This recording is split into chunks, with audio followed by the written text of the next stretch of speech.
Hello everyone, আসসালামু আলাইকুম। কেমন আছেন সবাই? আশা করি সবাই ভালো আছেন। আলহামদুলিল্লাহ, আমি আল্লাহর রহমতে ভালো আছি। সকাল সকাল ব্রেকফাস্ট করে নিলাম। আর আজকে আমাদের ব্রেকফাস্টে ছিল, আমি কিছু পিঠা বানিয়েছিলাম। এটাকে পোয়া পিঠা, কেউ তেলের পিঠা, এক একজনে এক এক রকম বলে এক এক এলাকাতে। আর এখানে জর্দা সেমাই রান্না করেছিলাম। তারপরে ছিল আলু ভাজি, ডিম পোস্ট, পরোটা।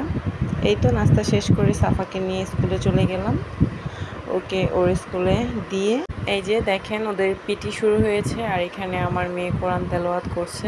যাক আলহামদুলিল্লাহ, আমার মেয়ের জন্য সবাই দোয়া করবেন। তারপরে আমি বাসায় আসার সময় আমার পছন্দের কিছু জিনিস নিয়ে আসলাম।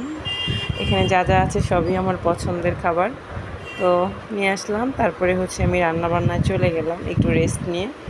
এখানে মাছগুলো আমি আগে থেকেই ভেজে রেখেছি। আর এই মাছগুলো আজকে রান্না করব আলু দিয়ে। আলু সাফার ফেভারিট খাবার, আমারও ফেভারিট। সাফা যেহেতু মাছ খায় না, সেজন্য আলু আমার দিতে হয়। তো আমি আলুটা ভালো করে কষিয়ে নিচ্ছি। আর এই পাশে আমি আরেকটা মাছ ভেজে নিচ্ছি। এটা রুই মাছ। এই মাছটাও আজকে রান্না করব, যেহেতু আজকে আমাদের বাসায় মেহমান আসবে তার জন্য। আর এই পাশে আমি লাউ শাক ভাজি করছিলাম যেটা আলু দিয়ে।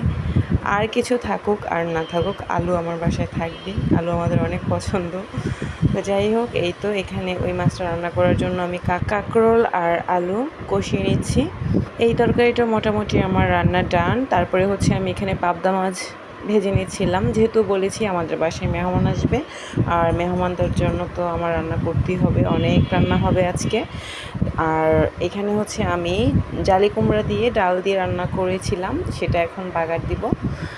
আপনাদের এখানে কী বলে জানি না, অনেকে বলে বাগার, অনেকে বলে ফোড়ন দেয়। যাই হোক, তো এই তো আমার এখানে আমি এটা এখন এই বাগার দিচ্ছি। পেঁয়াজটা ভালো করে ভেজে এখন এর মধ্যে আমি ডালটা দিয়ে দিব।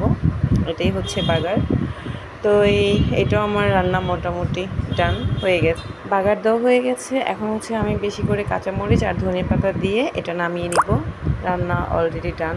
এই পাশে যে পাবদা মাছটা আমি ভেজে রেখেছিলাম, সেটা এই চিচিঙ্গাটা দিয়ে রান্না করছি। আর এই চিচিঙ্গা দিয়ে মাছ দিয়ে রান্না করলে খুবই ভালো লাগে। তো আমি আর মিস করিনি। এই যে এটা ভালো করে কষিয়ে আর এই রান্নাটা আমি করে নিলাম। রান্না হয়ে গেছে আমার, এখন নামিয়ে নিব। এদিক দিয়ে আমি কিছু ভাজা করছিলাম। এখানে মিষ্টি কুমড়া ভাজা। আর এই মিষ্টি কুমড়া ভাজাটা এভাবে ভাজলে আমার কাছে খুবই ভালো লাগে।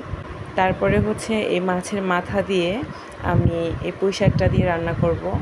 মাছের মাথা বা মাছ দিয়ে যদি একটু শাক দিয়ে রান্না করা হয় খুবই ভালো লাগে। তো আমি এই রান্নাটা করে নিচ্ছি। আর এইদিকে আমি একটা মাছ একটু কষিয়ে ভুনা করছি, মানে যেটাকে কাঁচা বাগার বলে। কে কে এরকম করে খেয়েছেন অবশ্যই কমেন্ট করে জানাবেন। আর এই পাশে আমি একটা ডাঁটা শাক, এটাকে একদম ঝুরঝুরে করে ভেজে নিচ্ছিলাম। এভাবে ডাঁটা শাক ভাজি করলে আমার কাছে খুবই ভালো লাগে। তো এই তো আমার রান্নাবান্না কিন্তু মোটামুটি কমপ্লিট। আর এই পাশে লাস্ট আমি একটা শুটকি রান্না করছিলাম। এই শুটকিটা খেতে দারুণ মজা হয়। ডাঁটা, কাঁঠালের বিচি, তারপরে আলু, এগুলো দিয়ে রান্না করলে খুবই ভালো লাগে, বেশি করে কাঁচামরিচ দিয়ে। তো এই রান্নাটাও আমার ডান। দুপুরে রান্নাবান্না শেষে এখানে ভাইয়া কাঁঠাল নিয়ে আসছিল। তো দেখেন কত বড় একটা কাঁঠাল। আর এই পাশে আমার এক শুভাকাঙ্ক্ষী আমার জন্য কিছু আম পাঠিয়েছিল, এই যে আমগুলো। তো আমি এখানে ভালো করে কাঁঠালটা ভেঙে নিয়েছি। এই পাশে কিছু জাম ছিল, জাম আমার অনেক পছন্দের। তো ভাইয়া আমার জন্য কিছু জাম নিয়ে আসছে। তো এই তো আমরা আম জাম কাঁঠাল খেয়ে সাফা বায়না ধরেছে ফ্রেঞ্চ ফ্রাই খাবে। তো ওর জন্য ফ্রেঞ্চ ফ্রাই করতে চলে গেলাম, ওর পছন্দের খাবার। আসলে আমরা তো সব কিছুই খেতে পারি, কিন্তু বাচ্চারা তো সব কিছু খেতে পারে না। আর আমার মেয়েটা এমনিও কোনো ফল বা অন্য কিছু খুবই কম খায়। সে তার পছন্দের যে খাবারগুলো আছে ও এগুলাই খেতে পছন্দ করে। তো ও আমাকে বলেছে যে মাম্মি আমাকে ফ্রেঞ্চ ফ্রাই করে দাও। তো ওর জন্য আমি ফ্রেঞ্চ ফ্রাই করে তারপরে ওকে সারপ্রাইজ দিলাম। প্রথম বলেছিলাম যে এখন করে দিতে পারবো না, তারপরে ভাবলাম করে দিই। এই যে দেখে খুবই খুশি হয়ে গেছে, সে আমাকে অনেক ধন্যবাদ জানাচ্ছিল। তারপরে সন্ধ্যার সময় দেখলাম ভাইয়া নাস্তা নিয়ে আসছে, সাফার জন্য পিৎজা আর আমার জন্য পুরি, সিঙ্গারা, যা যা আছে আর কি।